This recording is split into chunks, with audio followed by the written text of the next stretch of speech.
Le centre de secours d'urgence de Nzianois, situé à 120 km d'Abidjan, de Yamoussoukro et de Gagnoua, est désormais opérationnel.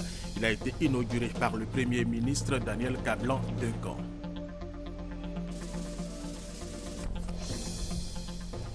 Nous sommes aujourd'hui dimanche 15 mars, c'est la journée mondiale des consommateurs. En prélude à cette journée, la Fédération ivoirienne des consommateurs a organisé un panel pour informer les consommateurs sur leurs droits.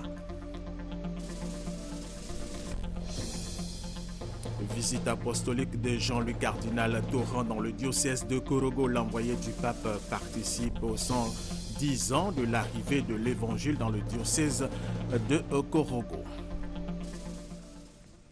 Le magazine de ce dimanche a pour invité le professeur Afian Kwadjo, vice-président chargé de la pédagogie et de la recherche de la vie universitaire également à l'université Félix Houphouët-Boigny de Cocody. Notre entretien avec lui va porter sur les inscriptions et réinscriptions à l'université Félix Houphouët-Boigny de Cocody avec des étudiants qui traînent le pas. Merci professeur d'avoir accepté notre invitation et à tout de suite pour vos éclairages sur la question. Merci. Mesdames et messieurs, bienvenue et merci de suivre les informations sur RTI 1.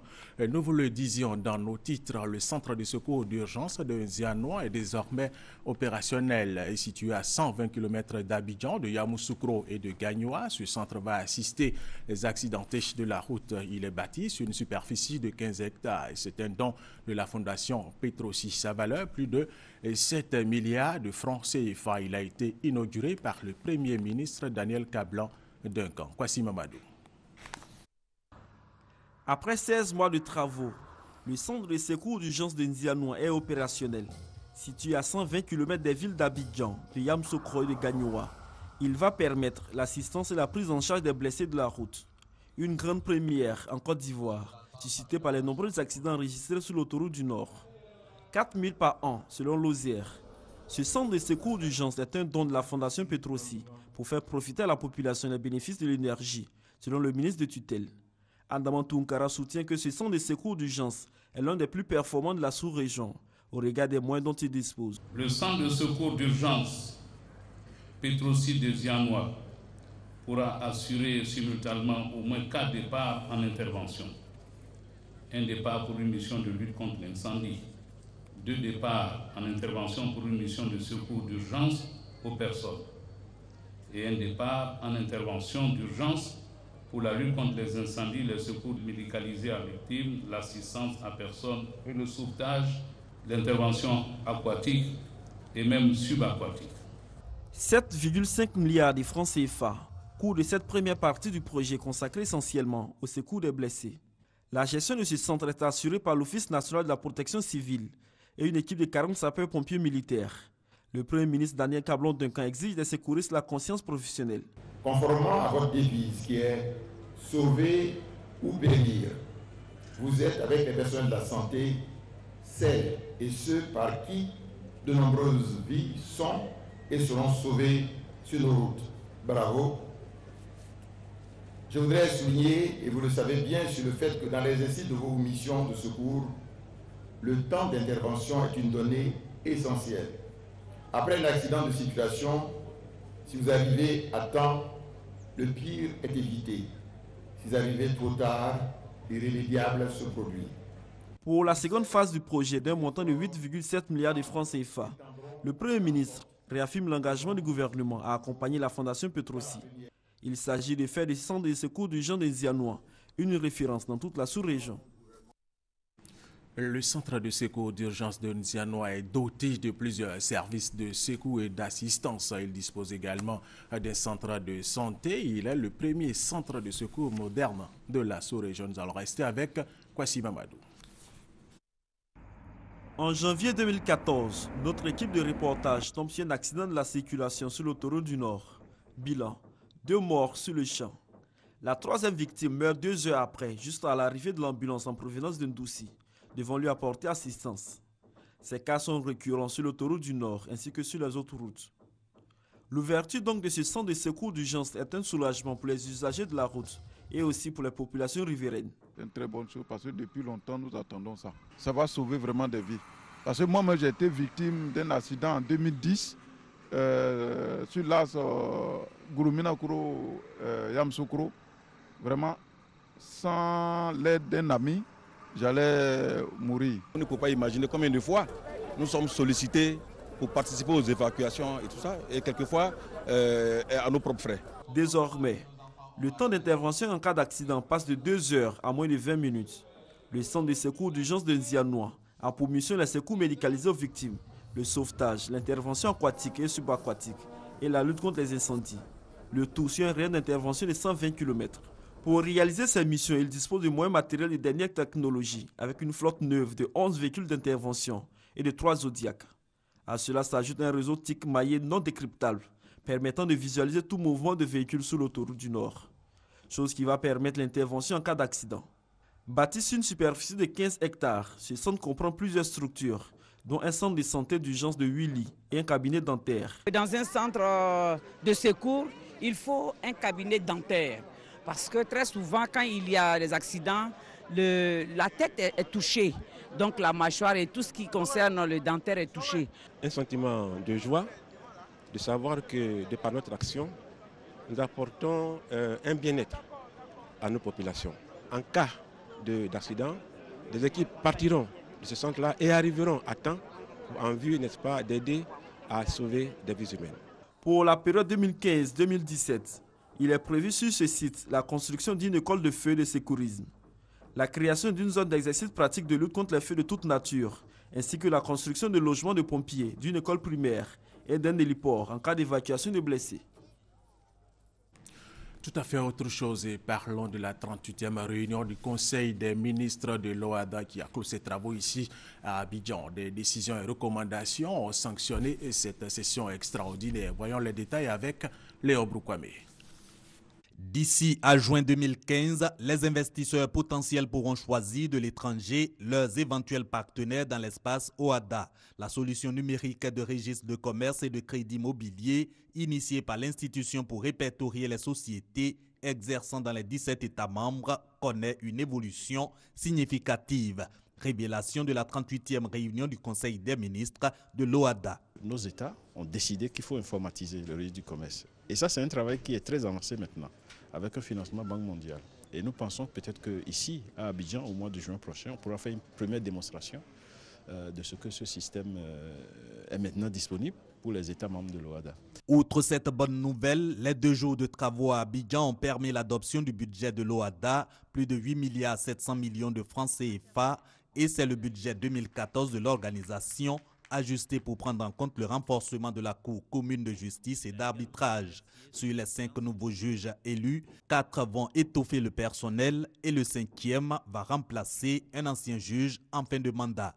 Pour le président du Conseil des ministres, l'Ivoirien Nyenema Mamadou Koulibaly, les décisions de la 38e session extraordinaire, en plus de refléter sa maturité, sont importantes pour la vie de l'OADA. Désormais, nous ne fonctionnerons plus par 12e provisoire.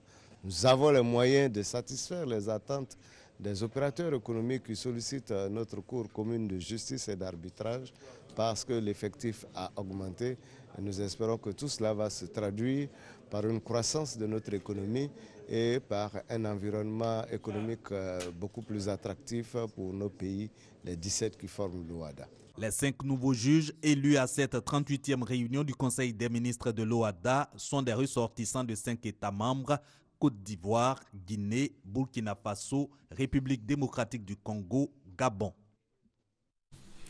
Nous sommes aujourd'hui dimanche 15 mars, c'est la journée mondiale des consommateurs. En prélude à cette journée, la Fédération ivoirienne des consommateurs a organisé un panel pour informer les consommateurs sur leurs droits. Elle les a invités à consommer des aliments sains pour une meilleure santé. Franck Quadio. S'alimenter, un geste quotidien, mais le faire sainement, pas évident. Cette restauratrice dit faire des efforts pour satisfaire sa clientèle. Je fais l'effort de préparer proprement. Voilà, c'est vrai que tous nous prenons nos articles à Djamé, mais je fais l'effort de préparer proprement, sainement. Mais au-delà des initiatives de bonne volonté, de nombreux consommateurs désabusés. Tu vas au marché à 5 francs, tu t'en sors pas. Banane, avant banane, tu t'en payes banane 5 à 100 francs, 6 à 100 francs. Mais maintenant, là, on te dit 3 à 100 francs, 2 à 100 francs. Tu as fait comment?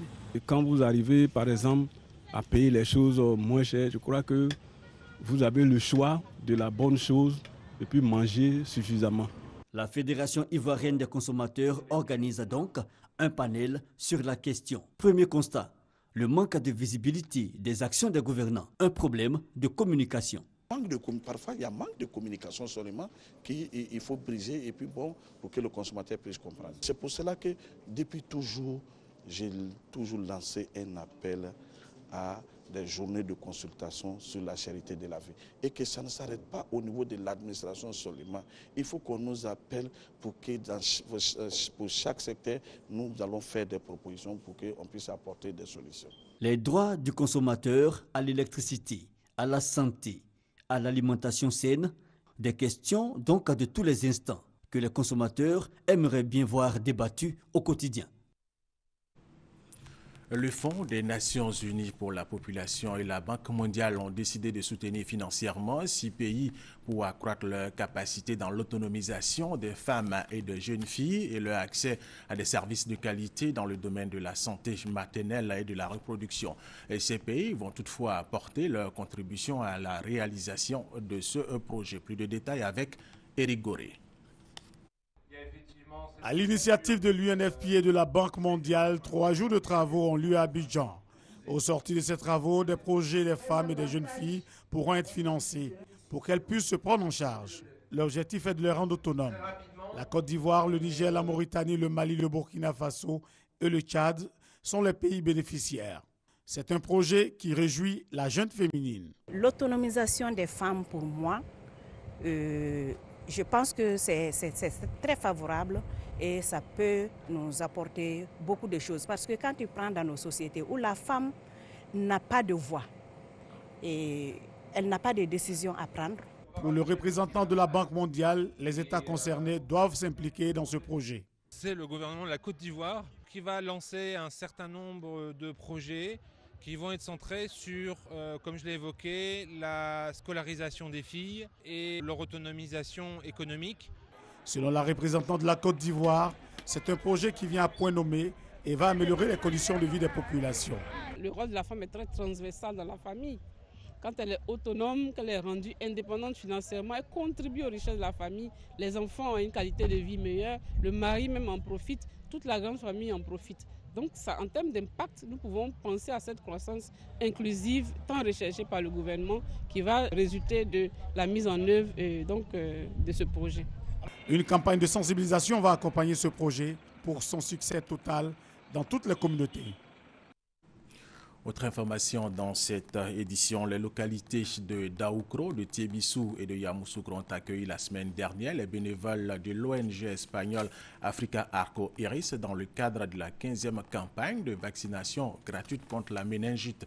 Et cette 15e campagne coïncide avec les 10 ans d'activité de l'ONG en Côte d'Ivoire. Vénance Maniamia. Les maires de Daoukro, Tiébissou et Yamoussoukro n'oublieront pas de sitôt le passage des volontaires espagnols et de leurs collègues ivoiriens de l'ONG Africa Arco Iris dans leurs villes respectives. Grâce à cette ONG de bienfaisance, 9500 personnes de ces localités ont été gratuitement vaccinées contre la méningite. Et ce, grâce au concours du maire de Tiébissou, par ailleurs vice-président de l'ONG. Ndri Jemé et ses collègues maires ont salué l'esprit de bénévolat, de charité et de solidarité de les hôtes espagnols. Ils ont surtout loué les efforts des contribuables espagnols qui offrent depuis 2005 les moyens de mener toutes ces actions de bienfaisance. Cette 15e campagne de vaccination gratuite coïncide avec les 10 ans d'action de l'ONG Africa Arco Iris en Côte d'Ivoire. En 10 ans d'activité sur le sol ivoirien, cette ONG a permis à plus de 470 000 personnes de bénéficier de vaccins gratuits contre la méningite et la fièvre jaune. En plus des 15 campagnes de vaccination, l'ONG a offert une ambulance à Bonois et à Tabou, un centre de santé à Ndotré dans la commune d'Abobo, un pont pour relier 2 villages de Sassandra, ainsi que des équipements médicaux à San Pedro et Tiébissou.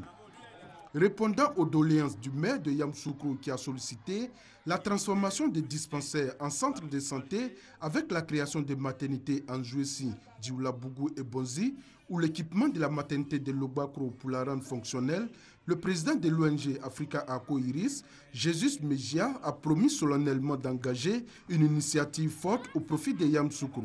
Il a souhaité que des dispositions soient prises afin d'éviter que les dons ne pourrissent au port alors que les besoins sont réels et nombreux chez la population. Les acteurs du vivrier de la région du Guémont encouragent les femmes membres de la Fédération des producteurs de la région à persévérer dans l'effort. Ils sont allés visiter les champs mis à leur disposition. Témoin, Thérèse Tapeyoboué. La Fédération des producteurs et commerçantes du vivrier du Guémont comprend 8000 membres. Cette fédération est née dans le but de promouvoir les cultures vivrières de la région du Guémont.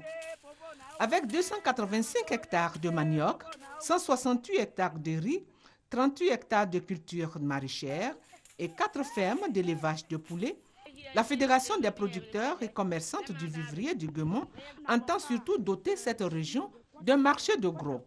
Aujourd'hui, là, nous cherchons une agriculture mécanisée. Nous avons besoin des intrants pour que nous produisions en quantité pour faire de l'autosuffisance.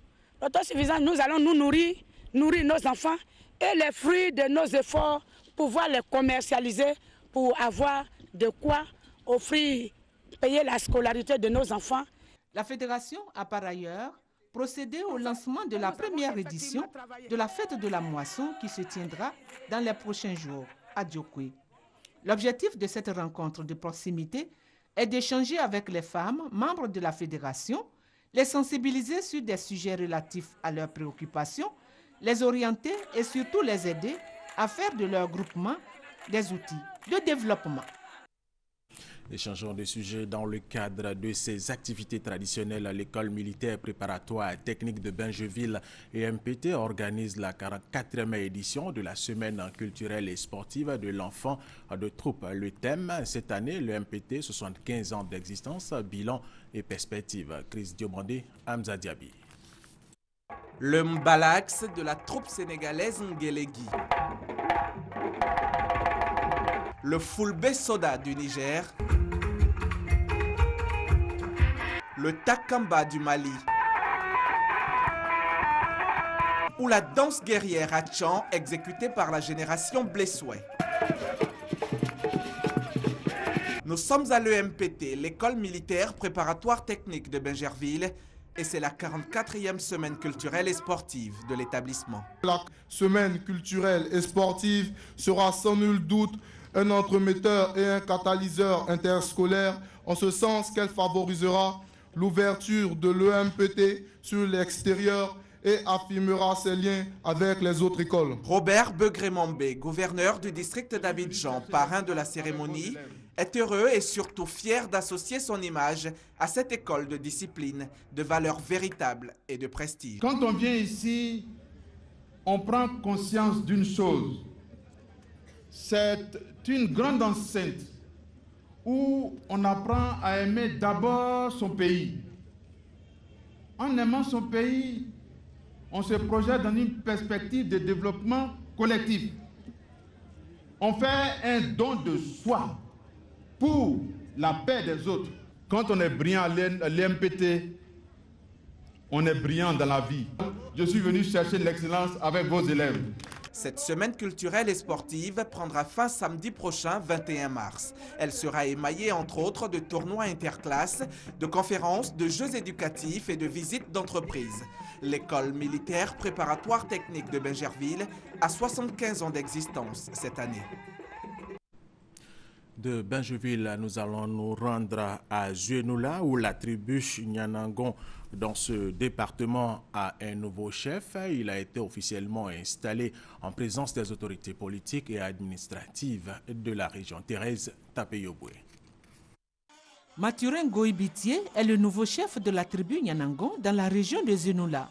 Il a été désigné de manière démocratique par les chefs des 21 villages qui composent la tribu pour sa longue et riche carrière professionnelle, sa connaissance des réalités du village et surtout en tant que précurseur du développement local, contribuer à l'unité de la tribu et la sortir de son isolement du fait de l'état des routes, mais surtout appuyer les cadres pour la réalisation des projets socio-éducatifs au profit des populations et l'achèvement des infrastructures en cours, faire en sorte que l'électricité soit une réalité dans toute la tribu Nyanango, constitue le leitmotiv du nouveau chef, officier de l'armée de Côte d'Ivoire.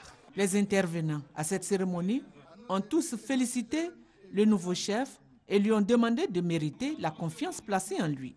Le parrain de la cérémonie, le ministre d'État, ministre des Affaires étrangères, Charles Kofi Dibi, s'est lui dit fier d'être à Zanzra, chef-lieu de la tribu Nyanango.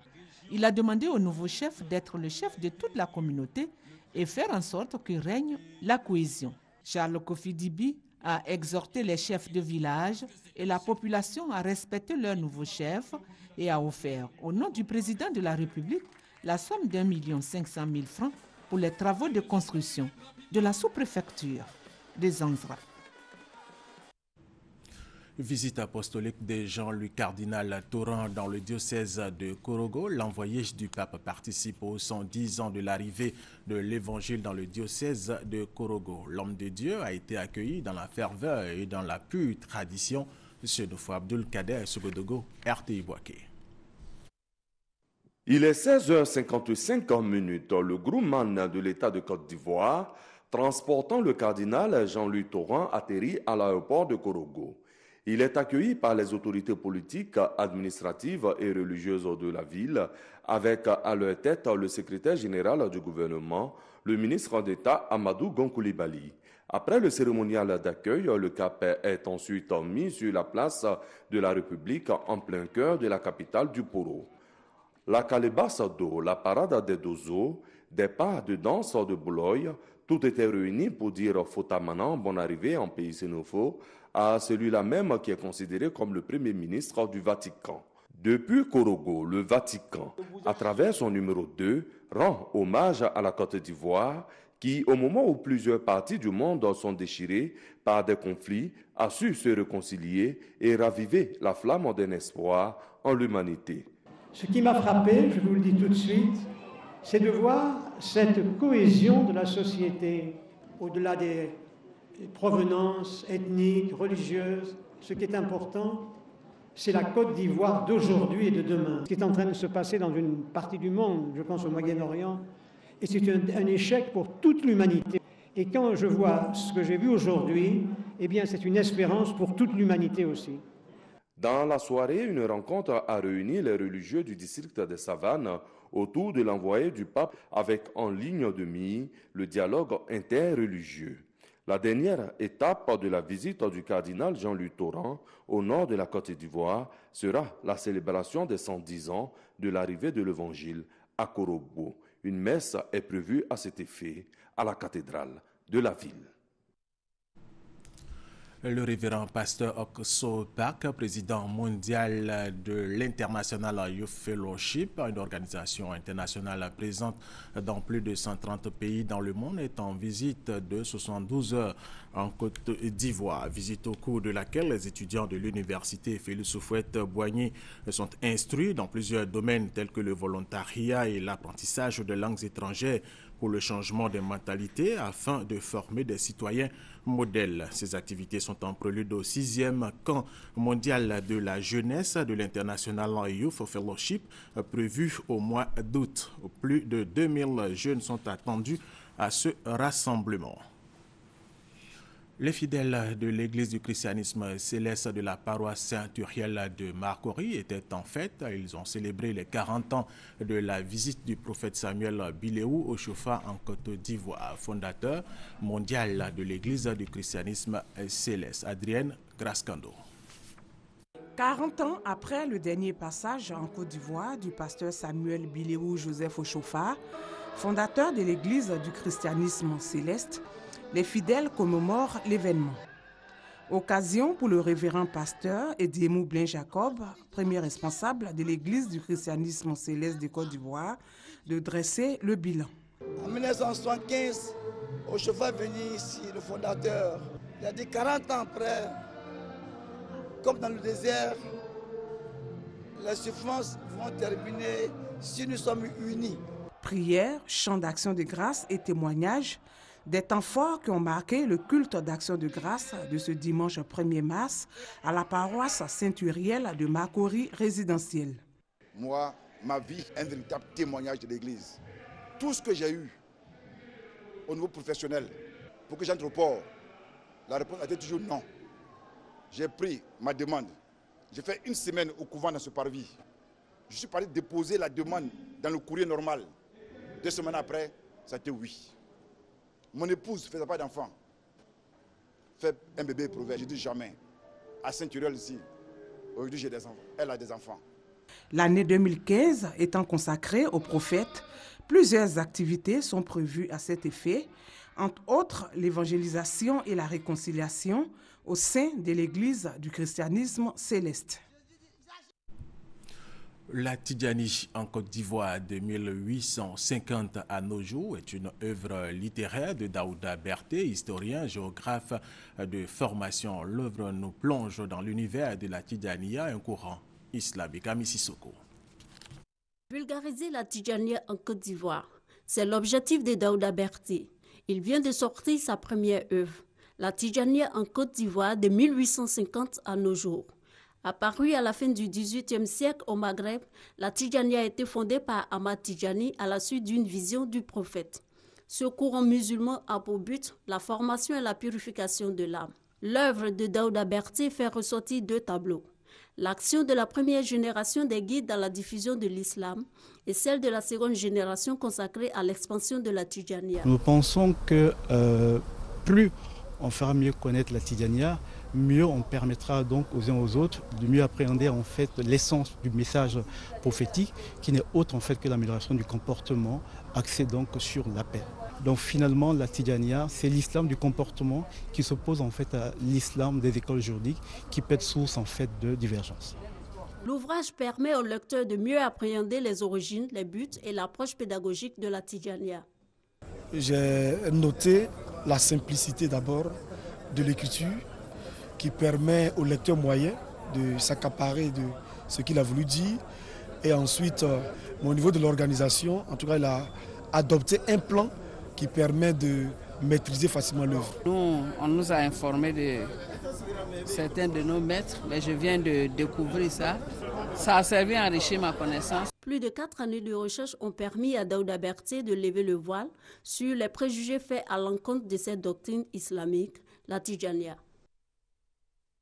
Nous allons rester dans le domaine de la littérature. Le journaliste et écrivain Stéphane Leba a présenté son livre « Jeunesse 5e pouvoir au lecteur ». La dédicace s'est faite en présence du conseiller et du président de la République chargé de la jeunesse, Éric Goré.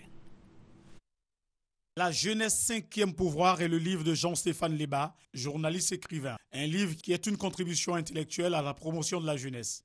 Selon l'auteur, les jeunes qui sont le 5e pouvoir sont ceux qui se mettent résolument au travail et qui se valorisent par le travail bien fait. Les caractéristiques de la jeunesse 5e pouvoir, ce sont ces jeunes qui ont un rêve, qui ont une vision et qui travaillent. Justement le travail, qui travaillent de sorte à glaner tous les lauriers, qui travaillent de sorte à avoir les distinctions nationales et internationales. Cette œuvre a été dédicacée en présence du conseiller du président de la République chargé de la jeunesse. Touré Mamadou n'a pas manqué de féliciter l'auteur et d'encourager la jeunesse au travail. C'est vrai que nous avons traversé des moments difficiles liés aux conditions de notre pays, liés aux conditions de cette jeunesse elle-même. Parce que pour être manipulé, il faut présenter une certaine faiblesse. Et je pense qu'à travers des œuvres comme l'œuvre de Stéphane et à travers des actions qui sont menées, c'est amener les jeunes à prendre conscience. À s'attacher à des choses qui ont de la valeur et à être véritablement des acteurs qui peuvent contribuer positivement à l'avancement de leur pays et de leur continent. La jeunesse 5e pouvoir est une œuvre de 142 pages qui invite la jeunesse à un changement de mentalité et à une prise de conscience.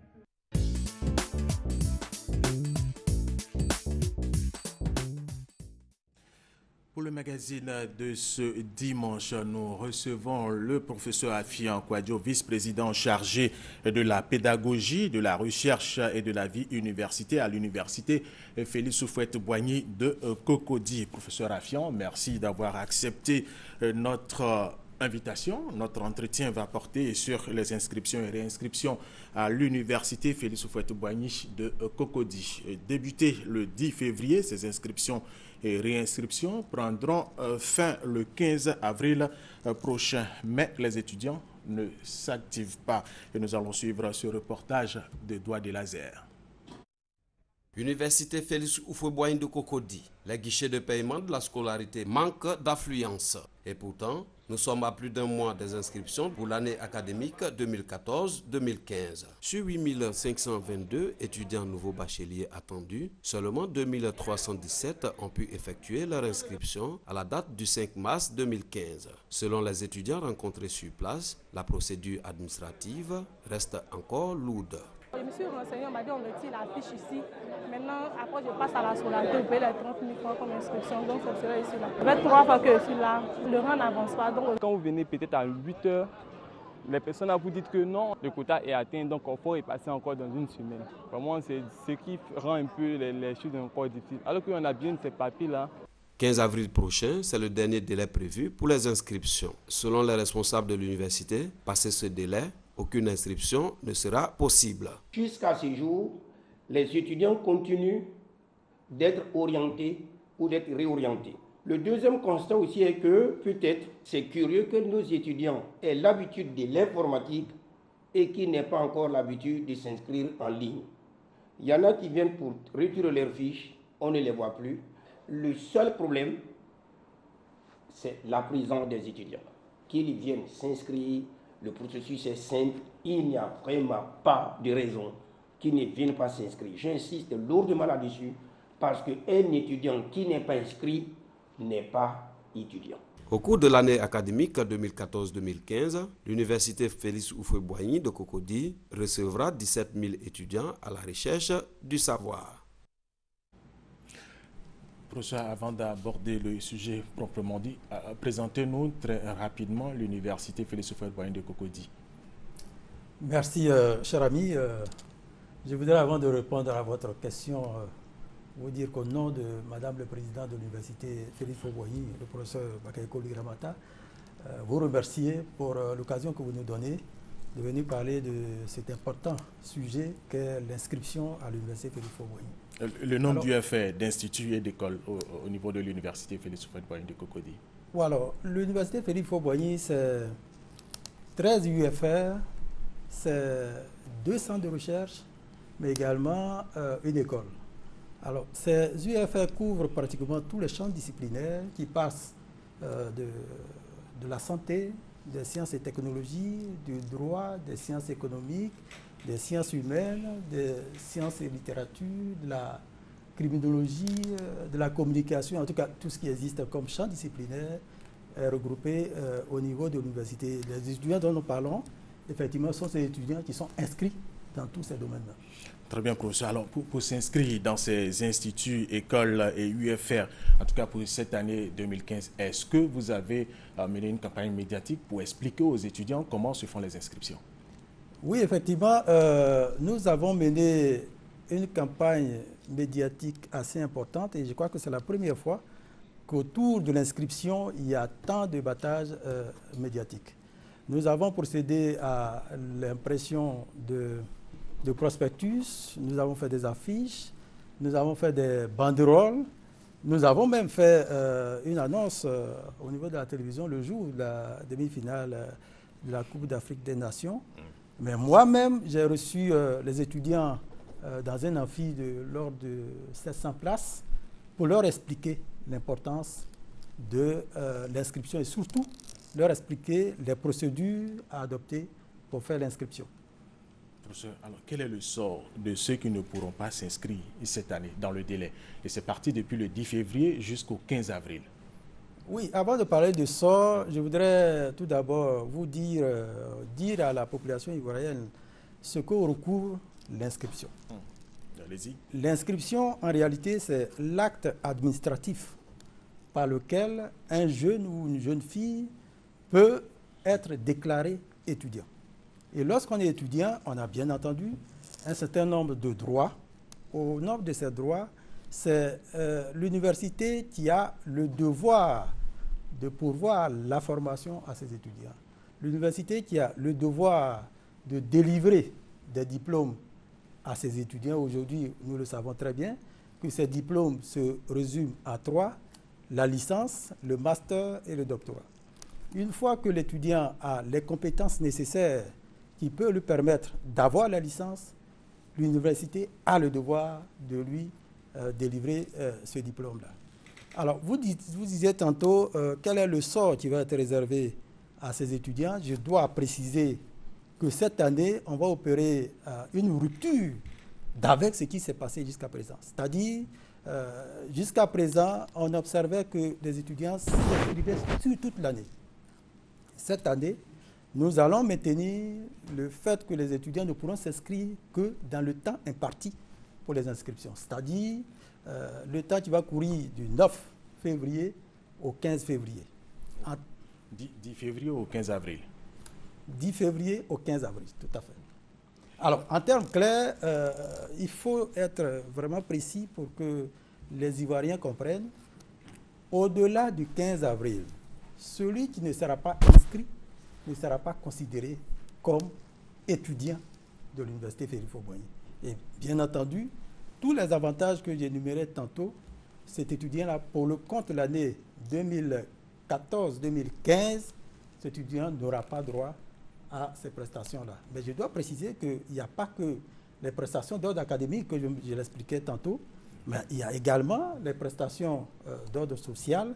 Par exemple, l'étudiant qui n'est pas inscrit ne pourra pas avoir la possibilité d'avoir une réduction au niveau du transport.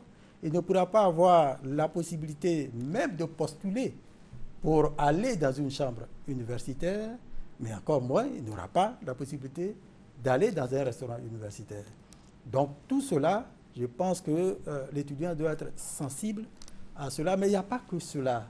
Pour l'université, je pense que l'acte d'inscription de l'étudiant, c'est l'acte par lequel l'étudiant exprime son sentiment d'appartenance à notre institution. Tout à fait. Et ça, c'est important parce que c'est cela qui va permettre de garantir le comportement citoyen de l'étudiant. Une fois qu'on est bien compris, on a bien compris qu'on fait partie d'une communauté, on peut même aller plus loin. Vous comprenez que si, au cours d'une guerre, par exemple, si on a ce sentiment d'appartenance à notre institution, on va éviter de poser des actes qui sont répréhensibles vis-à-vis de notre institution. Très bien, professeur. Alors, combien, si les étudiants traînent le pas, est-ce parce que l'inscription coûte cher? Combien coûte l'inscription au niveau des universités publiques de Côte d'Ivoire? Alors, là, je dirais tout simplement que je ne pose pas le programme en termes de cher ou pas cher. Je dois donner quelques informations qui vont situer certainement les Ivoiriens. Si vous prenez le coût moyen d'un étudiant en Côte d'Ivoire, et ce n'est pas la Côte d'Ivoire qui a fait l'évaluation, c'est lui et moi qui l'a fait, le coût moyen d'un étudiant, c'est autour de 1 200 000. 1 200 000 qu'il faut payer pour accéder aux universités publiques. Mais, vous vous rappelez, il y a 2 ans, les universités sont réunies et ont ramené ce coût à 10% de ce coût-là, c'est-à-dire proposer que les L, c'est-à-dire ceux qui sont inscrits en première, deuxième, troisième année payent 100 000, ceux qui sont inscrits en master payent 200 000 et ceux qui sont inscrits en doctorat 300 000. Le gouvernement a proposé de prendre en charge 70% de ce montant, qui revient à 30 000 francs pour ceux qui sont en licence, 60 000 pour ceux qui sont en master et 90 000 pour ceux qui sont au doctorat. Je pense que l'ambition de parents d'élèves, c'est de faire en sorte que leur progéniture puisse accéder à une formation de qualité qui va lui permettre d'être inséré dans le bassin de l'emploi. Bon, vis-à-vis de cela, je pense que c'est vraiment pas cher que de dire de payer 30 000 francs pour garantir l'avenir de son enfant. Alors, professeur, quel est le point des inscriptions à ce jour? Alors, pour ceux qui sont déjà inscrits, et puis le nombre d'étudiants que vous attendez, à l'université Félix Houphouët-Boigny de Cocody cette année.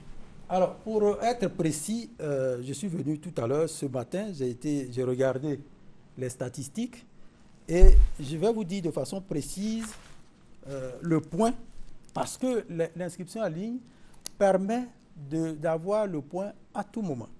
Alors, ce matin, au 15 mars 2015, à 7h06, lorsque j'ai consulté, je me suis rendu compte que 7635 étudiants ont imprimé leur fiche. Non, 16 872 étudiants. 16 872 étudiants ont imprimé une fiche et n'ont payé que 7 632 qui ont payé leur fiche. Et aujourd'hui, on se rend compte que, tout à l'heure j'ai regardé votre reportage, mais on a fait en sorte que la procédure soit la plus simple possible. Aujourd'hui, nous avons adopté les nouvelles technologies de l'information pour procéder au paiement. Nous avons deux modes essentiels de paiement de ces frais-là. Nous avons la possibilité de passer par les téléphonies mobiles qui, quel que soit l'endroit du monde où vous êtes, puisque aujourd'hui avec le roaming, on peut avoir accès à son compte, quel que soit l'endroit du monde où vous êtes, et encore plus, quel que soit l'endroit de la Côte d'Ivoire où vous êtes, vous avez la possibilité de payer votre scolarité. Mais comme il y a certains qui veulent aussi visiter l'université, au sein même de l'université, nous avons ouvert 6 guichets, c'est-à-dire guichets électroniques, qui peuvent permettre, les étudiants par lesquels les étudiants peuvent permettre de payer leur scolarité. Mais toutes ces informations sont disponibles sur le site. Si vous allez sur le site, vous avez la possibilité même de visionner une vidéo qui vous montre les différentes étapes qu'il faut franchir pour s'inscrire de façon confortable au niveau de notre institution. Le nombre d'étudiants attendus cette année? Le nombre d'étudiants attendus, c'est autour de 45 000. 45 000, on a 7 000 déjà inscrits et les inscriptions prennent fin le 15 avril. Il reste pratiquement un mois. Alors, est-ce que si c'est après cette émission, si les étudiants ont envie de s'inscrire, est-ce que vous avez la capacité, la possibilité de les inscrire? Tout à fait. Il reste environ 38 000, 37 000 environ. Mais quand on regarde les statistiques, on se rend bien compte que c'est possible. Parce qu'on a démarré la procédure depuis un mois et on se rend compte que 16 872 ont déjà imprimé leur fiche.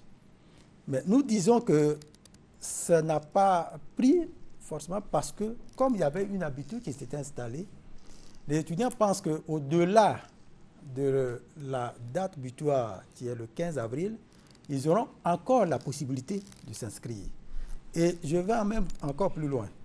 J'ai l'intime conviction que les parents d'élèves ne sont pas au courant qu'au-delà du 15 avril, les inscriptions vont prendre fin. Et je pense qu'à partir de cette émission, comme tout le monde sera informé, et comme nous avons mis aussi en place toutes les infrastructures pour accueillir ces étudiants-là, je suis convaincu que dans le mois qui reste, les étudiants pourront s'inscrire dans de bonnes conditions. Très bien, professeur. Qu'en est-il des étudiants des cours du soir, des formations continues?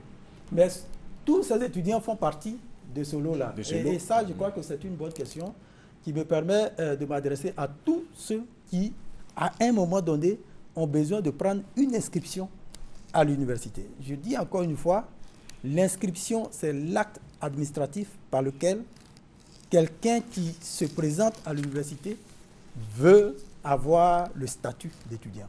Donc, qu'on soit en FIP, qu'on soit en CES, tous ceux qui sont en train de demander à pouvoir s'inscrire pour acquérir une formation au niveau de l'université, cette information les concerne. Alors, professeur, une préoccupation très rapidement. Qu'en est-il du parapluie atomique? Alors, si les étudiants traînent, est-ce que ce n'est pas parce qu'ils sont inscrits en licence, ils se disent qu'ils sont inscrits et c'est pratiquement à vie? Oui, je crois que ça, c'est une très bonne question. On sent que vous connaissez bien, vous suivez bien l'actualité depuis ces 10 dernières années. Effectivement, il y a eu un arrêté qui a parlé justement de parapluie atomique, mais avec l'entrée dans le système LMD, cette notion de parapluie atomique, parce qu'en réalité, le parapluie atomique, c'était un moyen de couvrir les étudiants qui sortaient du cycle normal pour pouvoir rester encore sur le campus. Mais avec l'instauration du système LMD, qui est une formation à la vie, cette notion n'a plus son sens. Dans la mesure où, lorsque vous avez validé une unité d'enseignement, cette unité d'enseignement est capitalisable. C'est-à-dire que si vous l'avez validée aujourd'hui, vous pourrez revenir dans 20 ans, on vous accorde ce crédit-là. Donc, en réalité, cette notion n'a plus sa raison d'être. Vous prenez la bonne gouvernance alors qu'il y a encore quelques crises à l'université. Oui, mais justement, la crise, quelle est la société au monde où il ne peut pas y avoir de crise? Mais je pense que le plus important, c'est de mettre en place une gouvernance qui va faire en sorte que lorsqu'il y a une crise, les effets se résorbent. Et c'est ça le plus important. Si vous vous rappelez, il y a 2 ans, il y a une crise au Canada où les étudiants sont restés dans la rue des mois. En France, c'est pareil. Si vous allez dans ces pays aujourd'hui, il n'y a pas de séquelles. Et je pense que c'est ce que nous sommes en train de faire sous la direction de Madame la Présidente, le professeur Bakayoko Liramata. C'est vers cela que nous allons mettre en place les outils pour que chaque fois qu'il y a une crise, on puisse résorber les effets collatéraux. Merci, professeur Afia. Merci d'avoir répondu à nos préoccupations. Nous allons terminer avec cette information. L'armée nigériane maintient la pression contre Boko Haram. Elle affirme avoir repris 36 villes aux insurgés dans le nord-est du pays. Et c'est la fin de ce journal. Pour ça, une fois de plus, merci d'avoir répondu à nos préoccupations. C'est la fin de ce journal. Restez avec nous sur RTI 1.